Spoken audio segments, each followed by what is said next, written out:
U každého nového výrobku se asi vnucuje otázka, v čem je jiný a hlavně v čem je lepší. Tak v čem?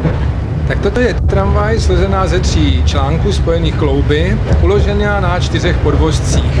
Je to obousměrná tramvaj, to znamená, že má dveře na obrůstená vozidla a také 2 řidičská stanoviště na koncích. Tramvaj je 30 metrů dlouhá, 2,5 metru široká, jejich maximální rychlost je 65 km za hodinu a je vybavená úspornou elektrickou 4-strorovou výstrojí, kterou nám dodává závod Trakce, která šetří až 20% elektrické energie. Jak dlouho vám trvala příprava prototypu? Prakticky od zahájení konstrukce necelých 1,5 roku uplynulo do postavení obou prototypů. Velice k tomu pomohl Sdružený socialistický závazek 21 organizací uzavřený ke 40. výročí osvobození. Na konec příštího roku připravíme výrobu malé série, kde by měly dostat tramvaje Praha, Brno, Most a Košice.